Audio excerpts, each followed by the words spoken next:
relevant, reliable, and researched. This is Experts on Call, the show focused on delivering leading-edge news and information on today's most beneficial products and services. This is Experts on Call on AM 650. And welcome back to the program. I'm Stirling Faux, joined in studio by the president and founder of Clinical Sleep Solutions. Cox Tan-Ngo is back with us on Experts on Call. And just before the break, Cox, you were talking about snoring, and as a pretty strong indicator that a person might have sleep apnea. And I think it's important, as you did, to point out that just because you snore doesn't automatically mean that, oh my goodness, you've got sleep apnea. Yeah. It's not axiomatic. It's not etched in stone. Mm-hmm. But if you're a snorer of such proportions that everybody in your family, to say nothing of your building, knows that you're a snorer, then chances are there may be something worth looking into. And I've got a new study that I've just found out from the people at the Henry Ford Health Center in Detroit, Michigan. And they did a study on snoring. And they said that if you look at all the literature about snoring, it's a kind of a social nuisance. It's a cosmetic thing, they say. But, they decided that there may be something more to it than just the social aspects of it. So they say snoring isn't that important unless it's a sign of sleep apnea. That's what we wanted to debunk. And so they did an exhaustive study and found that snoring, not only, as you've just pointed out, is a very strong and clear indicator of sleep apnea, but snoring is also an early warning sign of the risk of heart disease than most people would give it credit for. It's not cute and funny and loud and cartoonish, although it is all of those things. Yeah. I mean, it's funny sometimes, but it's quite serious. And in fact, it may be, according to these, and this is very recent stuff out of Michigan, that snoring needs to be taken, by and large, considerably more seriously by more people than it currently is. Yeah, and I wish it was part of every screening of every physician out there, just to take it out of the page, sort of. It's just it's a simple question to ask. Do you snore? Do you snore? Do people tell you that you snore? Do people complain that you snore? Well, the thing is, most people, if they lived alone, it's a lot more difficult, obviously. Sure. But if they have people around them, it would probably been mentioned once or twice that you snore quite loudly. Mm-hmm.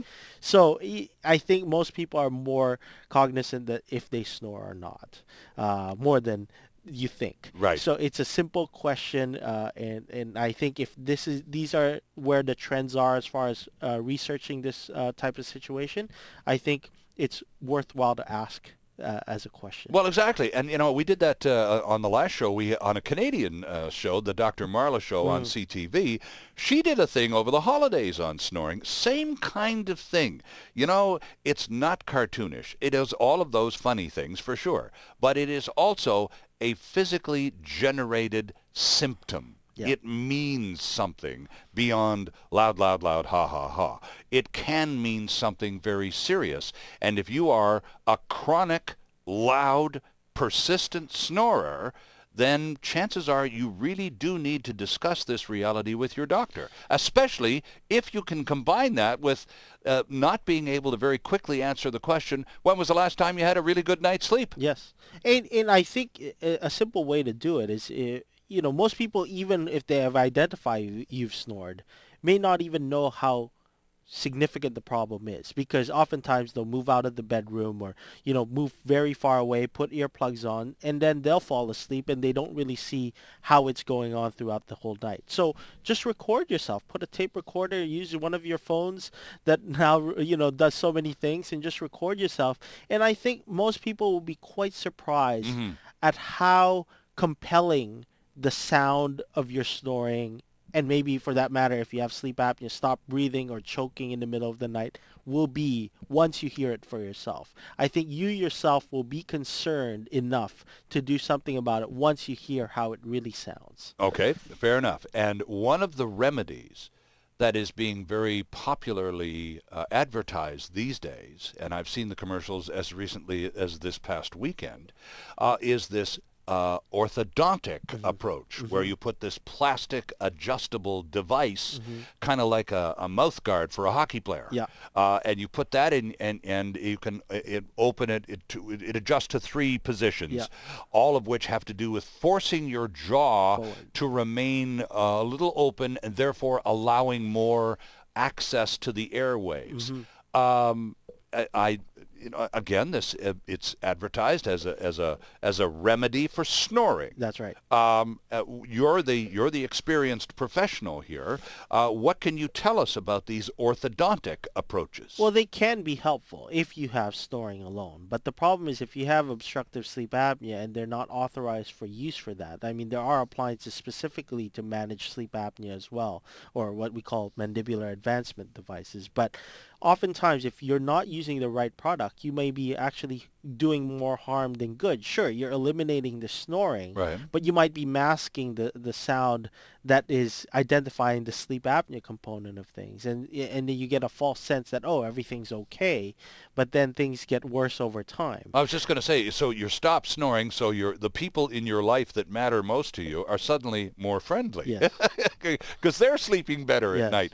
But strangely, you're not. Yes. Even though you're not snoring anymore, you're still going through the wake-ups and the sweats and all of that kind of stuff. So maybe that mouth device is not the complete answer. That's right. It's not the complete answer. And that's where you really have to have formal studies done. Because once you've done the study before you use the appliance, and then you've done the study after, you'll get a full sense of what has it improved. If it's only improved the snoring but nothing else, then you still got to keep looking. Right. Or else you're shooting yourself in the foot. How do you go about conducting these studies? I mean, you're the professional. You've got 5 clinics around Vancouver, and you test and conduct these questionnaires and all the time. Yeah. So how would an individual go about sort of setting a pattern of study so you begin to develop an understanding of your personal habits? Well, the gold standard is still going through the hospital and having a sleep study formalized through that. And that's what we call a polysomnogram. That is the gold standard of testing. But here in BC, because of our lack of accessibility to these facilities and lack of facilities for that matter, we have other screening devices that we can use using what we call overnight oximetry or level 3 sleep study devices. Let me stop you and just ask you, just because you mentioned BC, and all of us who live here are part of the Medical Services Plan, the MSP. Are these sleep studies and evaluation services covered by our MSP? When it's done through the hospital, yes. Okay. They are covered through MSP. But unfortunately, the auxiliary services that we provide are not. However, we try to fill the gap a little bit, like the screening device that we have called overnight oximetry, which is a simple tool we provide free of charge to the individual. Oh, okay. So there's no cost to them for that. And might now we're going to get to the CPAP, the breathing assisting machines. Are those, if not covered by MSP, covered by maybe some extended health plans? That's right. That some employers would have? That's right. So those are covered by extended health. And so the level 3 sleep studies sometimes are covered by extended health plans as well, depending on the individual's plan. Okay, so even if you're just hooped, you've got no coverage, and you're still not getting any sleep, I would think, and I've talked to people, my brother has sleep apnea, and he's gone through a lot of miserable years before he figured it out and got his treatment program, and he sleeps like a baby now, but that wasn't always the case. So by the time you get to the point where you really are, something's wrong, I need to get tested, and frankly, I don't care whether the testing is covered by MSP or my benefit provider or whatever. It'd be nice, but I'm so messed up, I'll pay cash for this one. It's just time to move on here. Yeah. Yeah, and I think it's important. There are people like that. It's the same group of people that are not able to get medical services here and go down to the States for their medical services. Right. But ultimately, I think it'll come down to the fact that if you are being challenged by this problem and you've had enough of it, you will do what you need to do to at least find out where you're at. Well, and that's what we're there for. We're not there to convince you that you have a problem or it's really more of giving you the right tools to ask the right questions.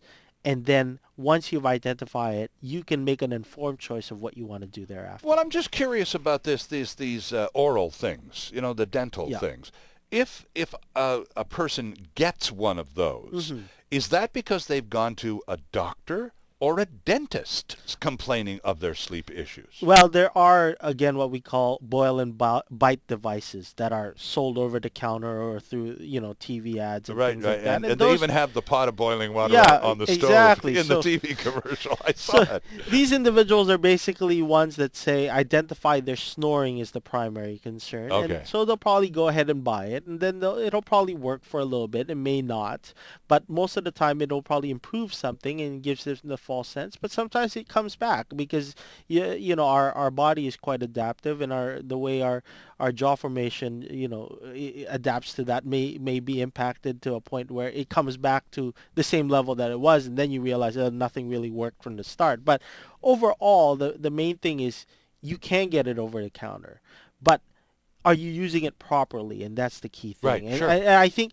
rather than jumping to that conclusion is when you are symptomatic, which is easy enough to identify, just ask your doctor, look, I have all these symptoms. What can I do? And get the proper testing done from the start. So at least you start on even footing. And I'm glad you brought that up, because invariably we get to that point every time you and I get together on the radio. Basically looking at an individual who's pretty much, as I said earlier, at the end of his or her tether.